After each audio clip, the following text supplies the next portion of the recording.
Hi everyone, it's William with the Grand Duke Dmitri YouTube series, back after quite a long interval with no videos. I hope you didn't think that I had disappeared forever, though I wouldn't blame you if you did. I was having some technology problems. The last video I did just wouldn't upload. It kept telling me it will, at one point it said it will finish uploading in 1,000 and something hours, and then it would go down to 58, and then it would go down to 2, and it just wasn't happening. After, I don't know, 2 days, it finally told me, yeah, it's not going to upload. And instead of rushing right off to get that looked into and fixed, I just caved into busy life and thought, well, I'll do it tomorrow. And of course, as you know, tomorrow never comes. You have to do things now or not at all. And I still haven't done it, but things seem to have gotten better. And so I'm going to risk doing a short one as an experiment. So we were, at the time of the interruption, we were working on a letter that Dmitri wrote to his sister from Tsarskoye Selo on the 6th of May, 1909.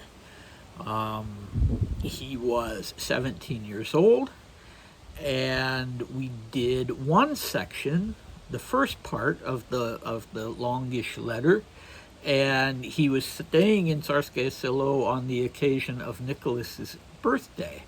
And there was a family gathering. The Dowager Empress was there. She gave Nicholas one of his late father's possessions. Dmitri doesn't tell us what. And then the next day, everybody went off to liturgy, dressed in parade uniforms and court dresses. And Dmitri was quite bored and uncomfortable. His boots were pinching his feet, apparently. His corns were hurting. He was cursing under his breath and said to his sister, well, I'll probably go straight to hell for having those thoughts in church. And what else? And then during the procession, when the liturgy was over out of the church, he was Olga's escort, and that pleased him because he'd never been that high in the hierarchy during these very hierarchical processions. Olga was little. I think she was about maybe 13 or something. That's a guess, actually, but I know she wasn't very old. Okay, so I'm going to try just one paragraph, the next paragraph from this letter. He ended by saying, during the procession I escorted Olga and felt very important because I've never in my life been placed so high.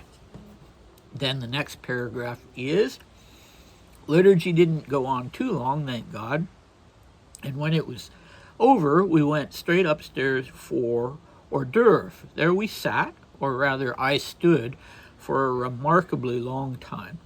My corns hurt, my tunic was tight, I wanted to eat, it was frightfully hot, and to top it all off, I shat my trousers.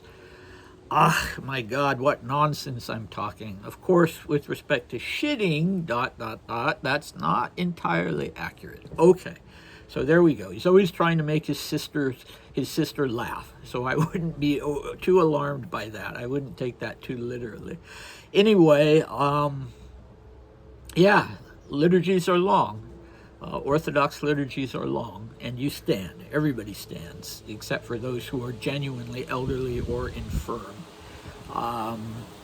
So they go upstairs, the imperial family and their guests, they go upstairs for hors d'oeuvre, and Dmitri is not allowed to eat and not allowed to sit down because he's clearly on duty as a guards officer. And so he has to stand there watching while they eat, being uncomfortable, being hot. Apparently he hadn't had a new uniform made recently enough, so this uniform was very tight, or it could simply be the case that these uniforms were designed to be very tight-fitting. They were, in fact. So I'm not sure if that was all it was or if it was also just a little too small. Anyway, doesn't sound like fun. And then this whole thing, I shot my trousers, and I should qualify that by saying that he uses a baby talk word for excrement, kakasha, but I translated it as shat because I don't particularly like that word. But I'm certainly willing to tell you that. And Dmitri uses the word govno. He uses the word shit a lot. But in this instance, he pulls his punches a little bit or tries to make it funnier by using this baby talk word. And then, my God, what nonsense of talk I'm talking. Trying to get a laugh out of Sis, but then realizing that's going a little too far. I don't really want her to think that I did that. So he goes on and says that's not entirely accurate. And what that means, I will leave to your imagination. And what do we have next time? Well, they'll go from hors d'oeuvre to lunch. This next time, Dmitri will be able to sit down. He'll talk about the people he's sitting by and family members, and I think you'll enjoy it. So if you're watching this, that means it's successfully downloaded. And despite the interruption, I hope you'll come back. And there shouldn't be another hiatus like this, hopefully. So, I hope to see you next time. Bye.